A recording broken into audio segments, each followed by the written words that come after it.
존경하는 재판관 여러분, 그리고 사랑하는 국민 여러분, 작년 12월 3일 비상계엄을 선포한 후 84일이 지났습니다. 제 삶에서 가장 힘든 날들이었지만 감사와 성찰의 시간이기도 했습니다.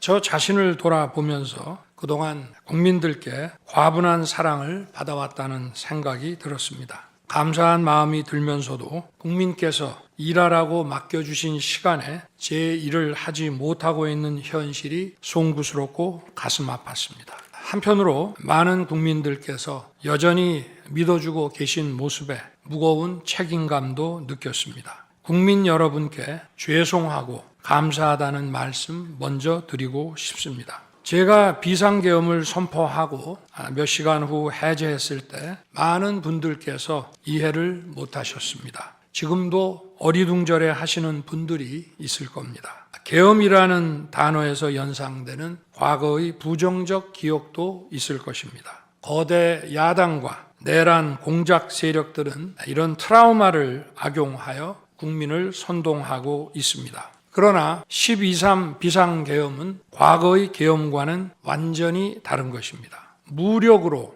국민을 억압하는 계엄이 아니라 계엄의 형식을 빌린 대국민 호소입니다. 12.3 비상계엄 선포는 이 나라가 지금 망국적 위기 상황에 처해 있음을 선언하는 것이고, 주권자인 국민들께서 상황을 직시하고 이를 극복하는 데 함께 나서달라는 절박한 호소입니다. 무엇보다 저 자신 윤석열 개인을 위한 선택은 결코 아니었다는 사실을 분명히 말씀드립니다. 저는 이미 권력의 정점인 대통령 자리에 있습니다. 대통령에게 가장 편하고 쉬운 길은 힘든 일을 굳이 벌이지 않고 사회 여러 세력과 잘 타협하고 모든 사람들에게 듣기 좋은 말을 하면서 임기 5년을 안온하게 보내는 것입니다. 일하겠다는 욕심을 버리면 치열하게 싸울 일도 없고 어려운 선택을 할 일도 없어집니다.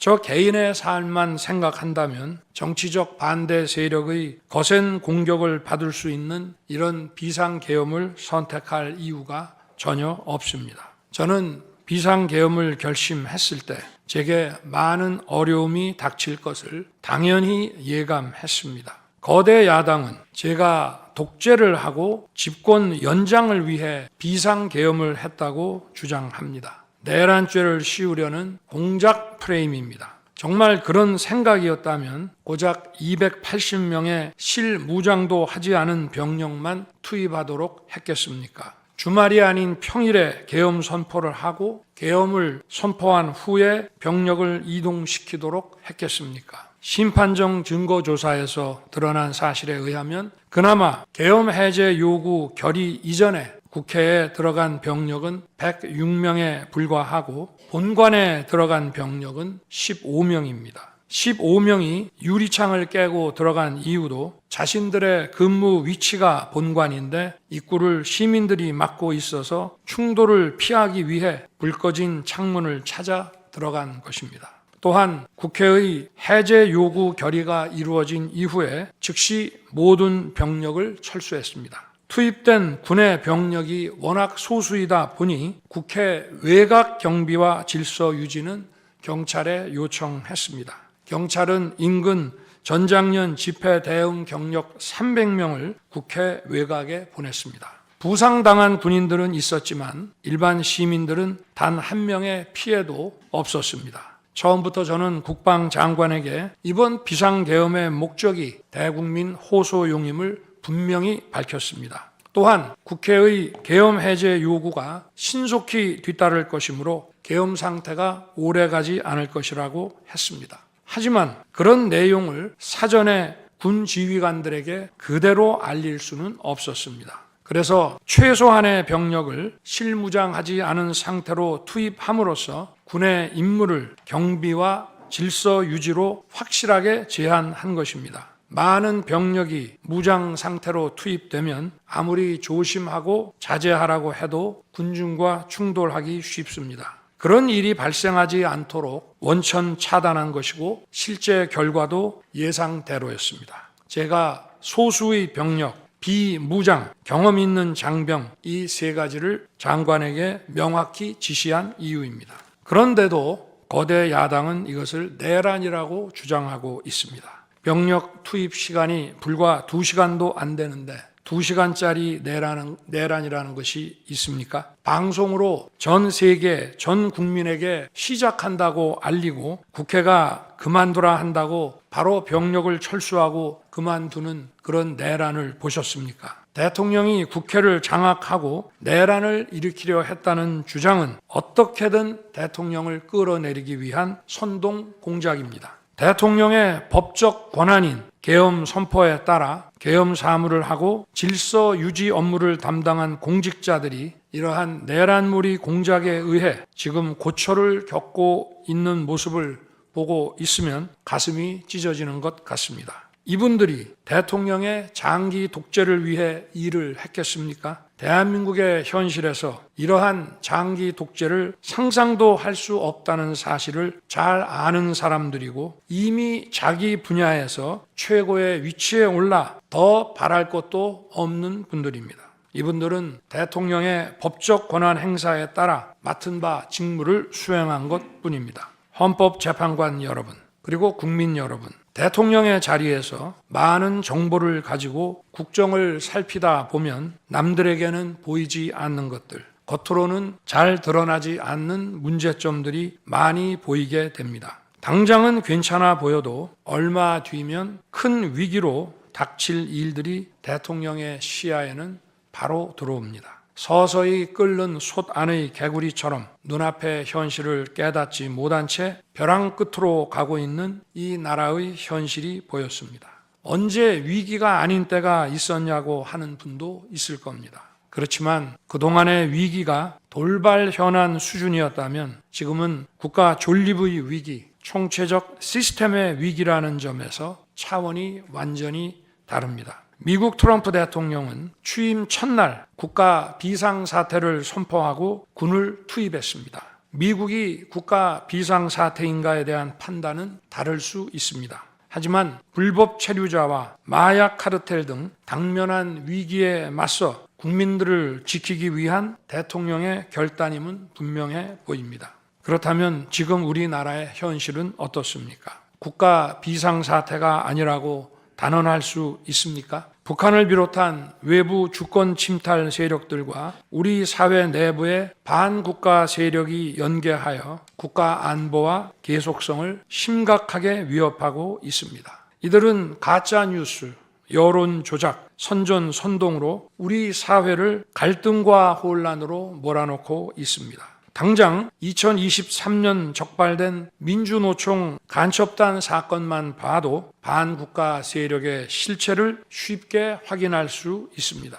이들은 북한 공작원과 접선하여 직접 지령을 받고 군사시설 정보 등을 북한에 넘겼습니다. 북의 지령에 따라 총파업하고 미국 대통령 방한 반대, 한미연합훈련 반대, 이태원 참사 반정부 시위 활동 등을 펼쳤습니다. 심지어 북한의 지시에 따라 총선과 대선에 개입한 정황도 드러났습니다. 지난 대선 직후에는 대통령 탄핵의 불씨를 지필하면서 구체적인 행동 지령까지 내려왔습니다. 실제로 대통령 당선인이 취임하기도 전인 2022년 3월 26일 윤석열 선제 탄핵 집회가 열렸고 그때부터 2024년 12월 초까지 무려 178회의 대통령 퇴진 탄핵 집회가 열렸습니다. 이 집회에는 민노총 산하 건설 노조, 언론 노조 등이 참여했고 거대 야당 의원들도 발언대에 올랐습니다. 결국 북한의 지령대로 된 것 아닙니까? 요즘 세상에 간첩이 어디 있냐고 말하는 분들도 있습니다. 하지만 간첩은 없어진 것이 아니라 대한민국의 자유민주주의를 무너뜨리는 체제 전복 활동으로 더욱 진화한 것입니다. 그런데 이러한 간첩 활동을 막는 우리 사회의 방어막은 오히려 약해지고 곳곳에 구멍이 난 상태입니다. 지난 민주당 정권의 입법 강행으로 2024년 1월부터 국정원의 대공수사권이 박탈됐습니다. 간첩단 사건은 노하우가 축적된 기관에서 장기간 치밀하게 수사를 해야 합니다. 그런데 제대로 준비할 시간도 없이 전문성과 경험이 부족한 경찰에 대공수사권이 넘어가 버렸습니다. 간첩이 활개치는 환경이 만들어진 것입니다. 게다가 애써 잡아도 재판이 장기간 방치되는 상황까지 발생하고 있습니다. 현재 재판이 진행 중인 간첩 사건이 민노총 간첩단, 창원 간첩단, 청주 간첩단, 제주 간첩단 등 4건이나 됩니다. 그런데 청주 간첩단 사건은 1심 판결까지 29개월이 넘게 걸렸고 민노총 간첩단 사건도 1심 판결에 1년 6개월이 걸렸습니다. 이들은 구속기간 만료 후 석방되어 1심 판결로 법정 구속이 될 때까지 버젓이 활보하고 다녔습니다. 현재 창원 간첩단 사건은 2년 가까이 재판이 중단되어 있고 제주 간첩단 사건도 1년 10개월째 재판이 파행 중입니다. 모두 석방된 상태입니다. 간첩을 잡지도 못하고 잡아도 제대로 처벌도 못하는데 이런 상황이 과연 정상입니까? 그런데도 거대 야당은 민노총을 옹호하기 바쁘고 국정원 대공수사권 박탈에 이어 국가보안법 폐지까지 주장하고 있습니다. 경찰의 대공수사에 쓰이는 특활비마저 전액 삭감해서 영원으로 만들었습니다. 한마디로 간첩을 잡지 말라는 것입니다. 작년에는 중국인들이 드론을 띄워 우리 군사기지, 국정원, 국제공항과 국내 미군 군사시설을 촬영하다 연이어 적발되었습니다. 이들을 간첩죄로 처벌하기 위해서는 법률을 개정해야 하는데 거대 야당이 완강히 거부하고 있습니다. 국가 핵심 기술을 유출하는 산업 스파이도 최근 급증하고 있습니다. 반도체, 디스플레이 등 기술 유출 피해가 수십조 원에 달하는데 그 3분의 2가 중국으로 유출됩니다.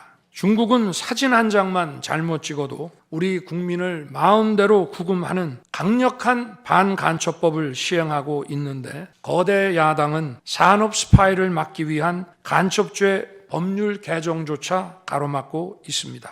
또한 거대 야당은 방산 물자를 수출할 때 국회 동의를 받도록 하는 방위사업법 개정안을 당론으로 추진하고 있습니다. 방산 비밀 자료를 국회에 제출해야 하고 거대 야당이 반대하면 방산 물자도 수출할 수 없게 됩니다. 국회에 제출된 방산 비밀 자료들이 제대로 보안 유지가 되며 적대 세력에 넘어가지 않는다고 누가 보장할 수 있겠습니까? 방산 기밀 자료가 이렇게 유출되면 상대국에서 우리 방산 물자를 수입하겠습니까? 북한, 중국, 러시아가 원치 않는 자유세계에 방산 수출을 하지 말라는 말과 같습니다. 방산 수출은 단순히 돈을 버는 것만이 아닙니다. 수출 상대국과 전략적 연대를 강화하고 더 나아가 자유세계 많은 국가들과 국방 협력을 이루어서 우리의 안보를 튼튼하게 하는 것입니다. 이러한 방산 수출을 권장하기는커녕 이렇게 방해하는 것이 결국 누구에게 도움되는 것입니까? 거대 야당은 우리 국방력을 약화시키고 군을 무력화하는 데도 앞장서고 있습니다.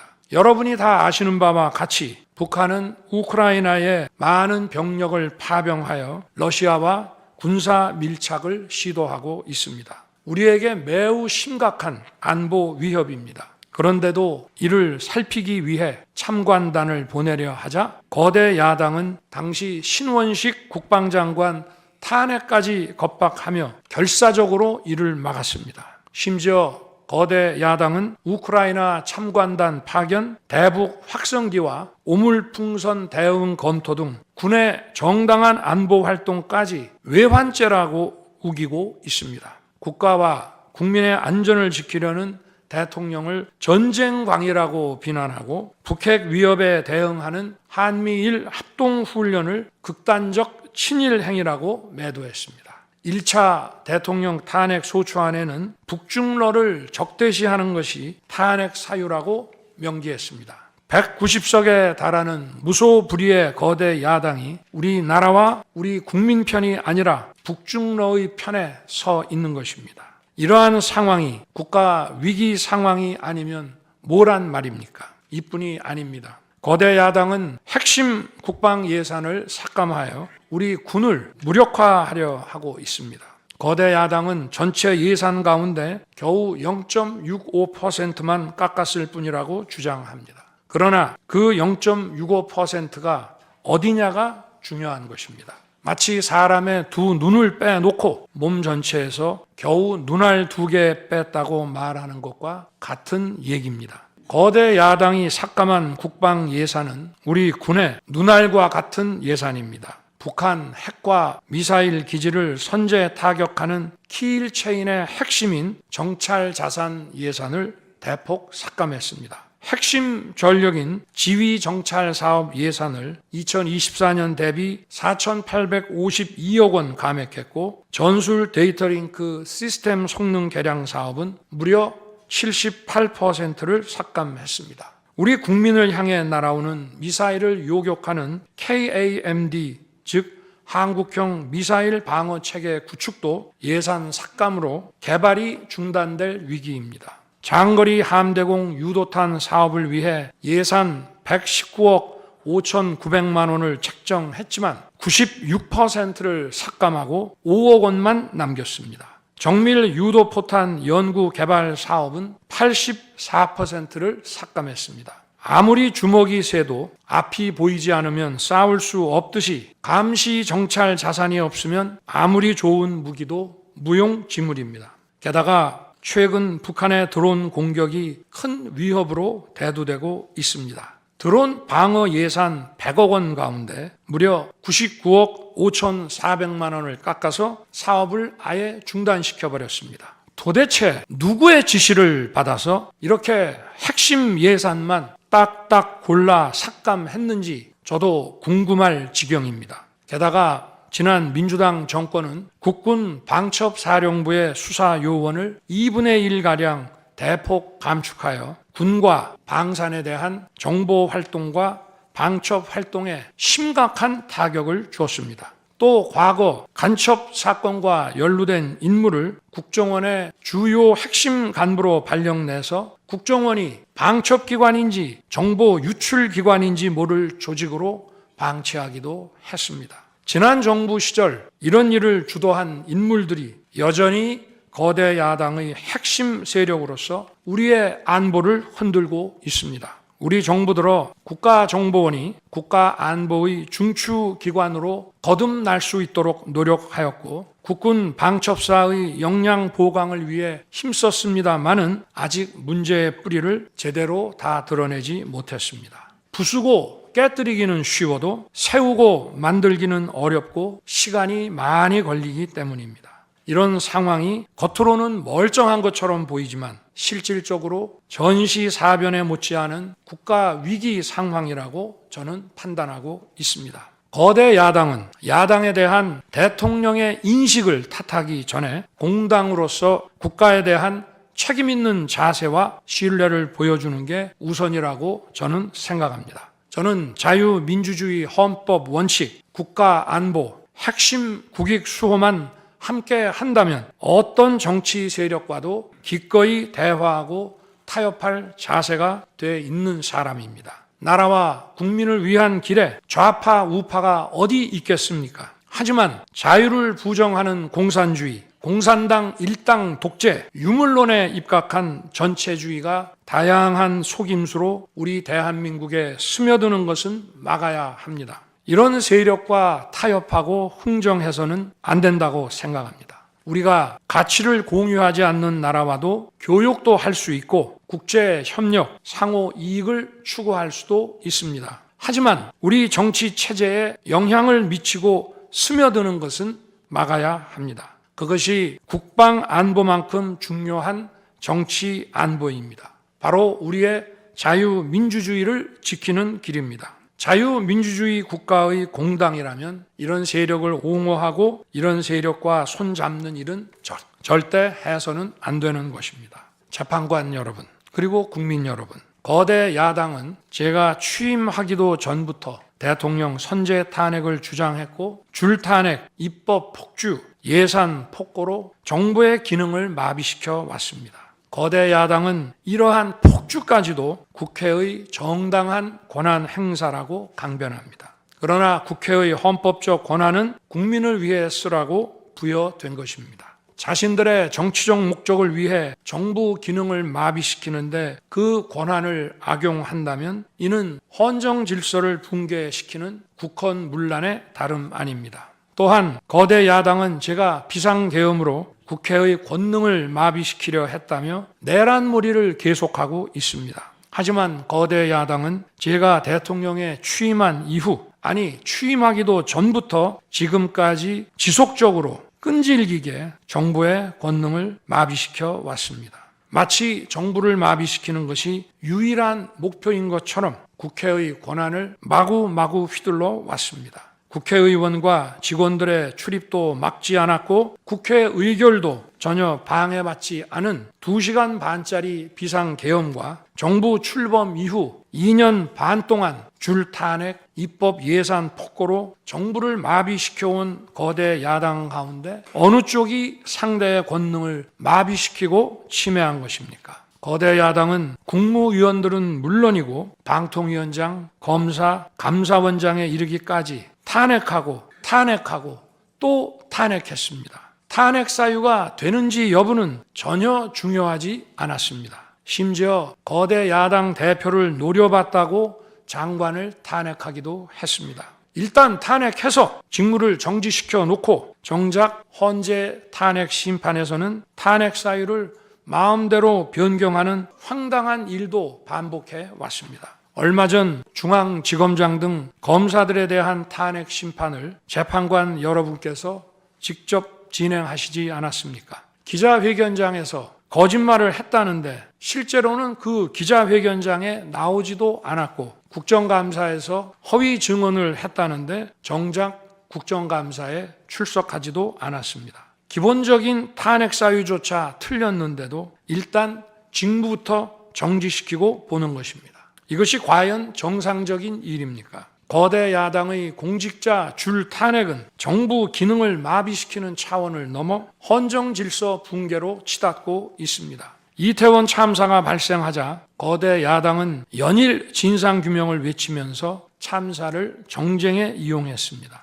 급기야 행정안전부 장관을 탄핵했습니다. 당시 북한이 민노총 간첩단에게 보낸 지령문에 이런 내용이 있습니다. 이번 특대형 참사를 계기로 사회 내부에 세월호 참사 진상규명 투쟁과 같은 정세 국면을 조성하는 데 중점을 두고 각계각층의 분노를 최대한 분출시켜라. 거대 야당이 북한 지령을 받은 감첩단과 사실상 똑같은 일을 벌인 것입니다. 이야말로 사회의 갈등과 혼란을 키우는 선동 탄핵이라 할 것입니다. 거대 야당은 자신들의 당대표를 수사하는 검사들도 줄줄이 탄핵하고 서울중앙지검장까지 탄핵했습니다. 검사 탄핵은 그 자체로도 수사 방해이지만 검사 탄핵을 지켜보는 판사들에 대한 겁박이 되기 마련입니다. 야당 대표에 대한 검찰 수사를 막고 야당 대표의 범죄를 심판할 판사들까지 압박하기 위한 방탄 탄핵인 것입니다. 급기야 거대 야당은 지난 정부의 이적 행위를 감사하던 감사원장까지 탄핵했습니다. 거대 야당은 감사원장 탄핵 소추안에 사드 정식 배치 고의 지연 의혹 감사를 탄핵 사유로 포함시켰습니다. 이 사건은 지난 민주당 정부의 안보라인 고위직 인사 4명이 주한 중국 대사관 무관에게 사드 배치 작전명, 작전 일시, 작전 내용 등 국가 기밀 정보를 넘겨준 간첩 사건입니다. 감사원은 이를 적발하고 검찰에 수사 의뢰하는 등 감사 조치를 진행하였는데 이것이 탄핵 사유라는 것입니다. 자신들의 간첩 행위를 무마하기 위한 이적 탄핵이 아닐 수 없습니다. 헌법기관인 감사원장에 대한 무차별 탄핵은 그 자체로도 심각한 헌법 파괴 행위이지만 이적 행위까지 탄핵으로 덮는 것을 보며 이야말로 자유민주주의를 무너뜨리는 망국적 위기 상황이라고 판단한 것입니다. 또 한편 정부 각 부처들은 국민의 세금으로 엄청난 규모의 예산을 사용 집행하고 있습니다. 수많은 산하 기관도 거느리고 있습니다. 그런데 이런 부처의 수장들을 탄핵 소추로 직무정지시켜 그 부처의 기능을 마비시키거나 심각하게 저해야 한다면 기회, 비용과 재정적 측면에서도 국가와 국민에 얼마나 막대한 경제적 피해를 입히는 것이 되겠습니까? 거대 야당은 공직자를 무차별 탄핵 소추하고 소추인단 변호사 비용도 국민 세금으로 사용하고 있습니다. 그렇지만 억울하게 탄핵 소추된 공직자들은 직무가 정지된 상황에서 자기 개인 자금으로 변호사 비용까지 조달해야 합니다. 정부 공직자들은 거대 야당의 이러한 폭거에 한없이 위축될 수밖에 없습니다.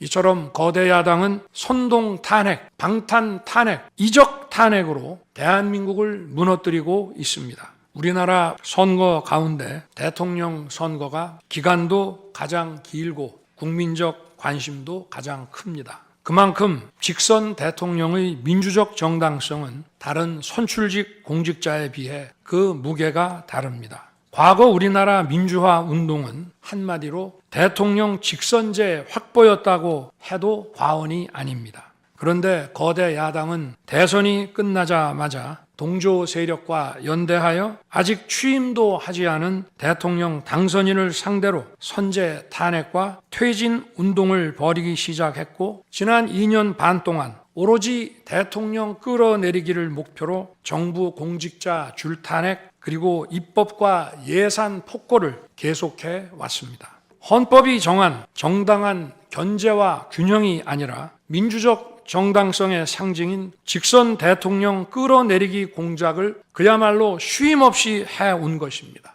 이것이 국헌문란이 아니면 도대체 어떤 것이 국헌문란 행위이겠습니까? 뿐만 아니라 거대 야당의 이런 지속적 국헌문란 행위는 국가 정체성과 대외 관계에 있어서 자유민주주의 헌법 정신과 동떨어진 인식에 기반하고 있다고 저는 생각합니다. 따라서 직선 대통령을 끌어내리기 위한 줄탄핵, 입법 예산 폭거는 어느 면으로 보나 자유민주주의 헌정질서 파괴 목표로 하고 있다고 하겠습니다. 흔히들 대통령 중심제 권력 구조를 가지고 제왕적 대통령제라고 합니다. 그러나 지금 우리나라는 제왕적 대통령이 아니라 제왕적 거대 야당의 시대입니다. 그리고 제왕적 거대 야당의 폭주가 그 독재가 대한민국의 존립 위기를 불러오고 있습니다. 계엄 이후 벌어진 일들만 보아도 모두 잘 알 수 있지 않겠습니까? 제가 정말 제왕적 대통령이라면 공수처, 경찰, 검찰이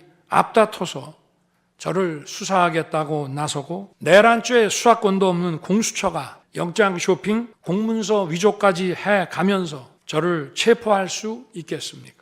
저 역시도 수사 업무에 26년간 종사한 사람이지만 이렇게 여러 수사기관들이 무차별적으로 한 사건에 달려드는 꼴은 본 적이 없습니다. 비상계엄에 투입된 군 병력이 총 570명에 불과한데 불법적으로 대통령 한 사람 체포하겠다고 대통령 관저에 3, 4천 명이 넘는 경찰력을 동원했습니다. 대통령과 거대 야당 가운데 어느 쪽이 제왕적 권력을 휘두르며 이 나라의 헌정 질서를 무너뜨리고 있습니까? 제가 비상계엄을 결단한 이유는 이 나라의 절체절명의 위기를 더 이상 방치할 수 없다는 절박함 그것이었습니다.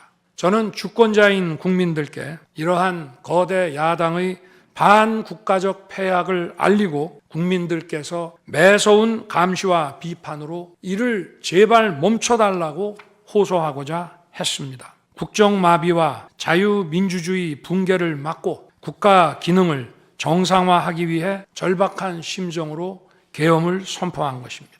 12.3 비상계엄의 선포는 국가가 위기 상황과 비상사태에 처해 있음을 선언한 것입니다. 국민을 억압하고 기본권을 제한하려는 것이 아니라 주권자인 국민께서 비상사태 극복에 직접 나주십사 하는 간절한 호소입니다.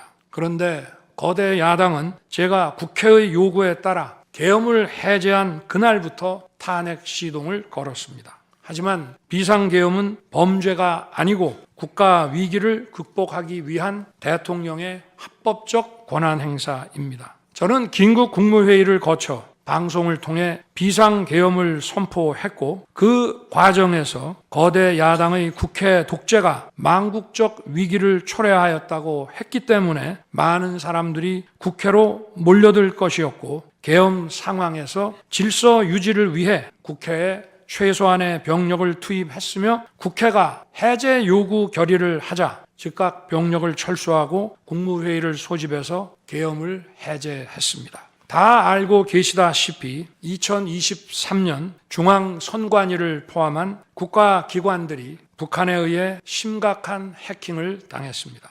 중앙선관위는 이 같은 사실을 국가정보원으로부터 통보받고도 다른 국가기관과 달리 점검에 제대로 응하지 않았습니다. 나중에 채용비리 사건 때문에 울며 겨자 먹기로 응한 일부 소극적 점검 결과 심각한 보안 문제가 드러났기 때문에 중앙선관위 전산 시스템 스크린 차원에서 소규모의 병력을 보낸 것입니다. 선거의 공정과 직결되는 중앙선관위의 전산 시스템 보안 문제는 우리 자유민주주의 체제의 핵심 공공재이자 공공자산을 지키는 일입니다. 더구나 그동안의 선거 소송에서 드러난 다량의 가짜 부정투표 용지 그리고 투표 결과가 도저히 납득하기 어렵다는 통계학과 수리과학적 논거 등에 비추어 중앙선관위의 전산 시스템에 대한 투명한 점검 필요성이 꾸준히 제기되어 왔습니다.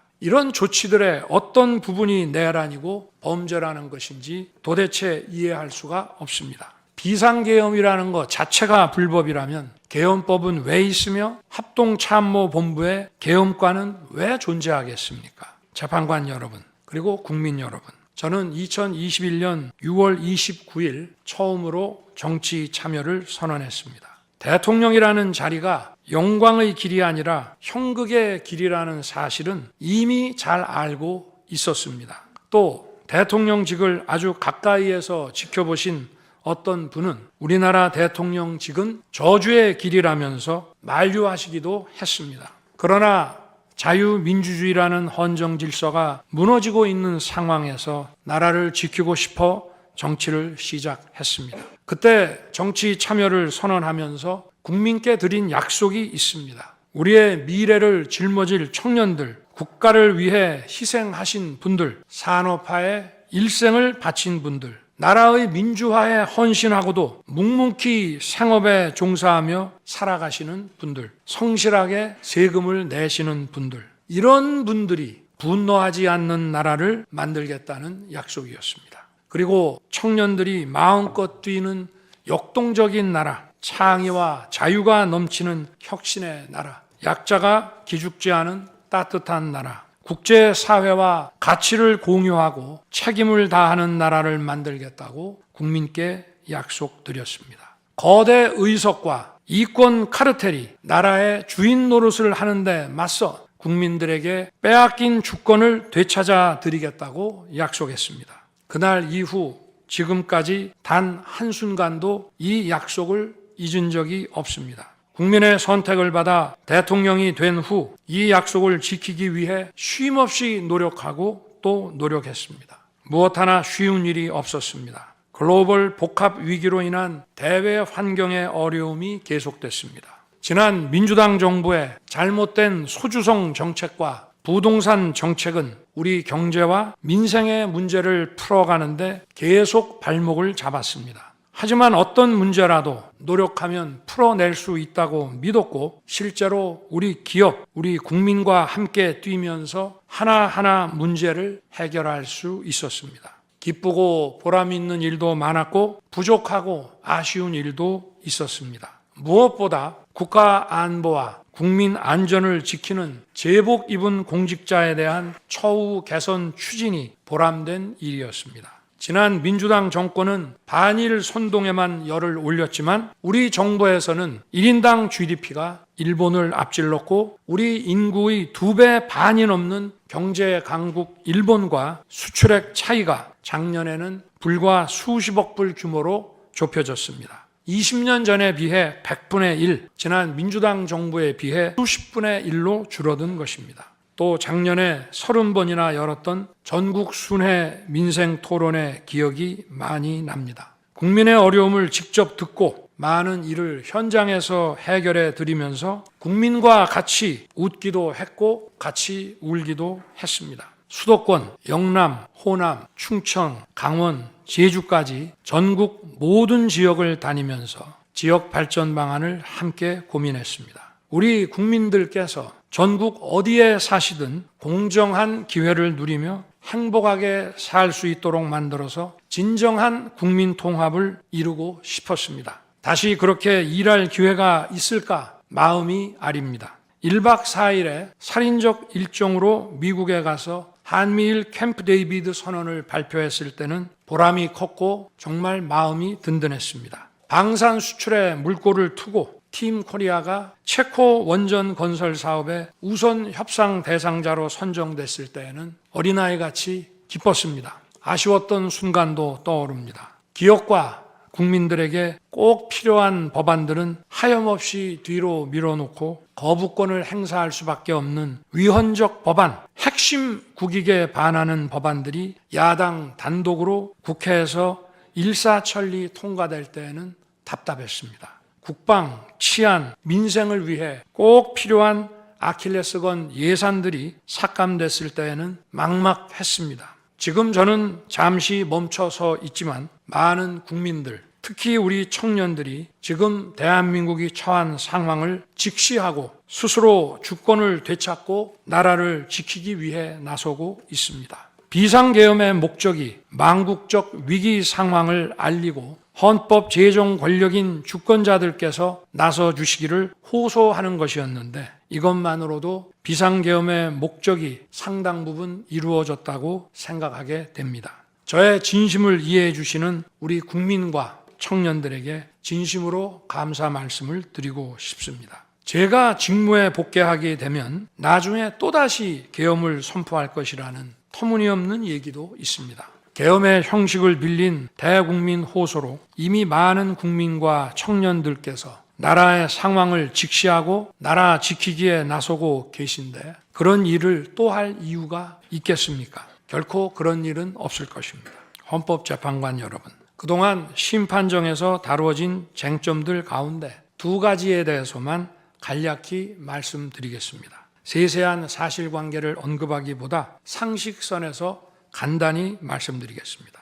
우선 제가 국회의원을 체포하거나 본회의장에서 끌어내라고 했다는 것입니다. 정말 터무니없는 얘기입니다. 상식적으로 이렇게 해서 도대체 뭘 어떻게 하겠습니까?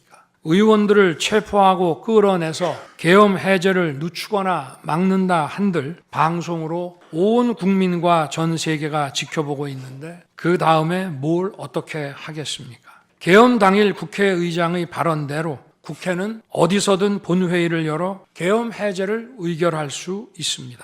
영화나 소설에 나오기도 하지만 현실적으로 이런 일을 하려면 군으로 국가를 완전히 장악하는 계획과 정치 프로그램을 미리 가지고 있어야 합니다. 그런데 실제 상황이 어땠습니까? 계엄 사무를 담당할 주요 지휘관들이 계엄 직전에 어디에 있었는지 이 심판정에서 다 드러났습니다. 장관 재가를 받아 지방 휴가를 가거나 부부 동반 만찬, 간부 만찬 회식을 하다가 대통령의 계엄 선포 직후에야 국방장관으로부터 업무 지시를 받았습니다. 준비된 치밀한 작전 계획이나 지침이 없었기 때문에 혼선과 허술함도 있었습니다. 국방장관이나 지휘관들이나 경험이 풍부한 군사 전문가들인데 이들이 왜 이랬겠습니까? 12.3 계엄 선포는 계엄의 형식을 빌린 대국민 호소이고 과거 계엄과는 다른 것이었기 때문입니다. 이미 민주주의를 수십 년 경험하고 몸에 밴 우리 50만 군이 임기 5년 단임 대통령의 사병 노릇을 할 리가 있습니까? 제가 비상계엄을 선포한 이유는 오로지 주권자인 국민들에게 국회의 망국적 독재로 나라가 위기에 빠졌으니 이를 직시하고 감시와 비판의 견제를 직접 해달라는 것이었습니다.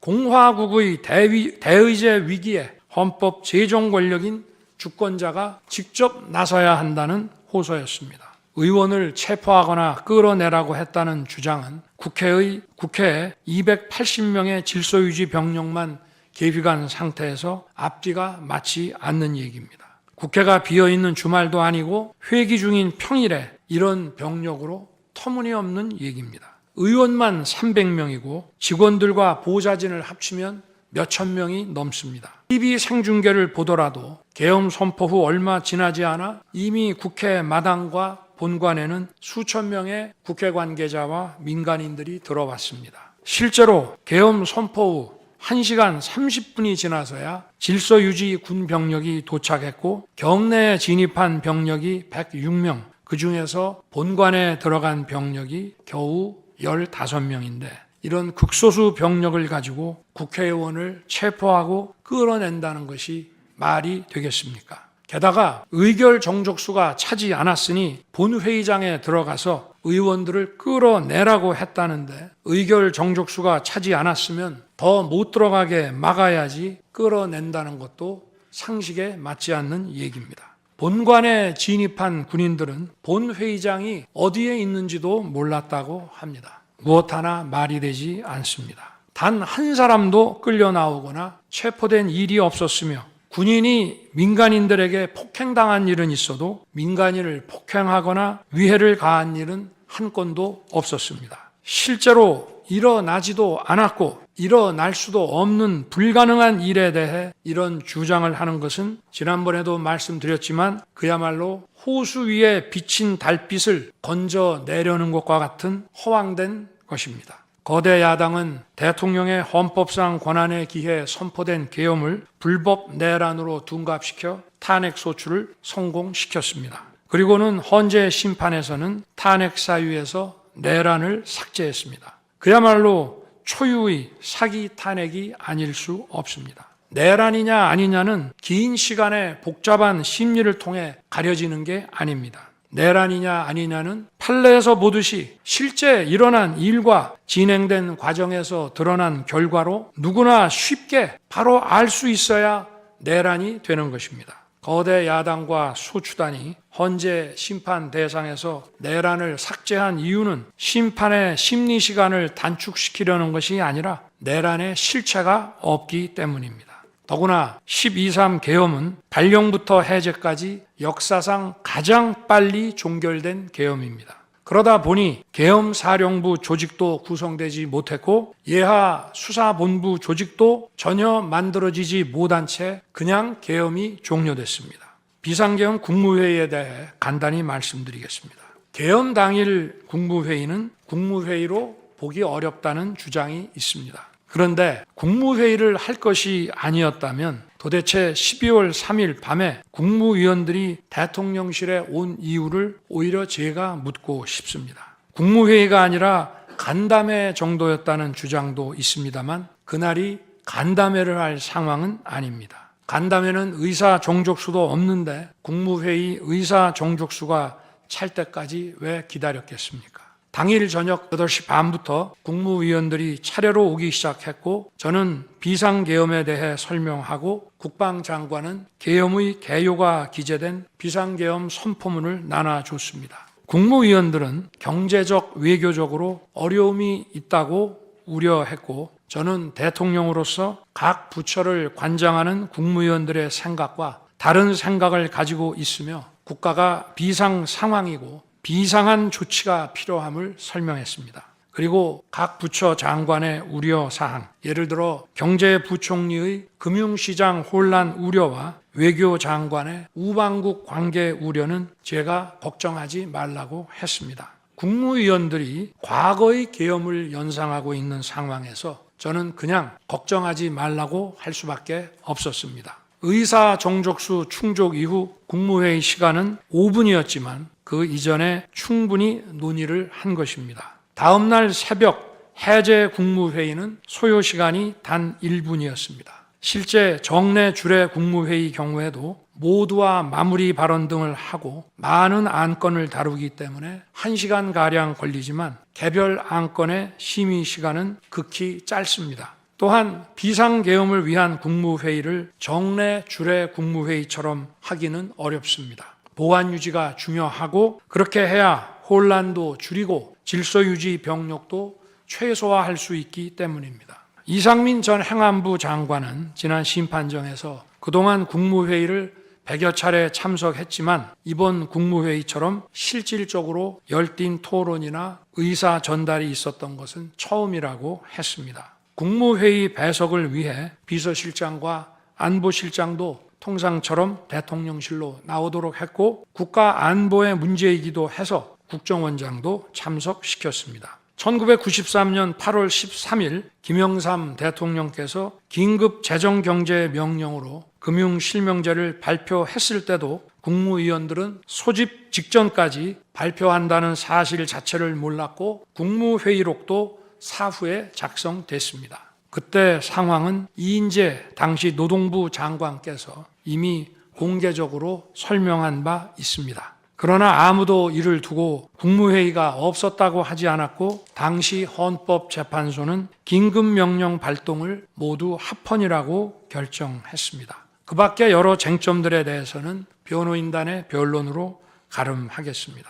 재판관 여러분, 그리고 국민 여러분, 저는 언젠가 해야 하고 누군가 해야 하는 일이라면 지금 제가 하겠다는 마음으로 대통령직을 수행해 왔습니다. 그래서 임기 전반부 동안 역대 정부들이 표를 잃을까 봐 하지 못했던 교육, 노동, 연금의 3대 개혁을 중심으로 국정개혁 과제를 과감하게 추진했습니다. 30년 동안 지지부진했던 유보 통합의 첫걸음을 떼었고 늘봄 학교와 융복합 고등교육 그리고 지역산업과의 연계 강화를 위한 과감한 권한 이전 등 교육개혁의 기틀을 마련했습니다. 노사 법치의 틀을 새롭게 세우고 4차 산업혁명 시대에 적응하기 위한 노동 유연화와 노동 보호의 개혁 물꼬도 텄습니다. 국가적 난제였던 연금 개혁도 역대 정부 최초로 방대한 수리 분석과 신층 여론조사를 진행하였고 수용성이 높은 방안을 만들어 국회에 제출했습니다.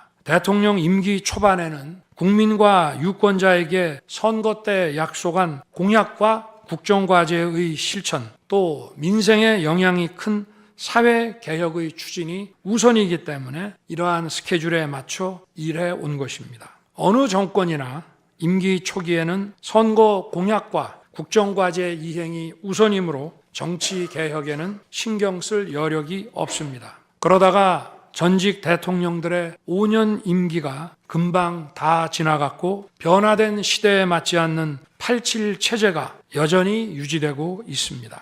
정치가 국민을 불편하게 만들고 나라의 발전을 가로막고 있습니다. 또 국가의 미래를 결정하는 일에 미래의 주역인 청년들이 참여할 수 있도록 정치와 행정의 문턱이 더 낮춰져야 합니다. 제가 직무에 복귀하게 된다면 먼저 87 체제를 우리 몸에 맞추고 미래 세대에게 제대로 된 나라를 물려주기 위한 개헌과 정치개혁의 추진에 후반부를 집중하려고 합니다. 저는 이미 대통령직을 시작할 때부터 임기 중반 이후에는 개헌과 선거제 등 정치개혁을 추진하겠다는 계획을 가지고 있었습니다. 현직 대통령의 희생과 결단 없이는 개헌과 정치개혁을 할 수 없습니다. 그래서 내가 이것을 해내자고 생각했던 것입니다. 저는 여러 전직 대통령들이 후보 시절 공약하고도 이행하지 못한 청와대 국민 반환도 당선 직후 즉시 추진하고 이행한 바 있습니다. 자녀 임기에 연연해하지 않고 개헌과 정치개혁을 마지막 사명으로 생각하여 87 체제 개선에 최선을 다하고 싶습니다. 개헌과 정치개혁 과정에서 국민 통합을 이루는데도 노력을 다할 것입니다. 결국 국민 통합은 헌법과 헌법 가치를 통해 이루어지는 만큼 개헌과 정치개혁이 올바르게 추진된다면 그 과정에서 갈라지고 분열된 국민들이 통합될 것이라고 믿습니다. 그렇게 되면 현행 헌법상 자녀 임기에 연연해야 할 이유가 없고 오히려 제게는 크나큰 영광이라고 생각합니다. 그리고 국정 업무에 대해서는 급변하는 국제 정세와 글로벌 복합 위기 상황을 감안하여 대통령은 대외 관계에 치중하고 국내 문제는 총리에게 대폭 위임할 생각입니다. 우리 경제는 다른 어느 나라보다 대외 의존도가 높습니다. 특히 미 트럼프 행정부 출범 이후 국제 질서의 급변과 글로벌 경제 안보의 불확실성에 크게 영향을 받을 수밖에 없습니다. 지금 우리가 국가 노선을 어떻게 선택하느냐에 따라 이 위기가 기회가 될 수도 있고 돌이킬 수 없는 재앙을 맞을 수도 있습니다.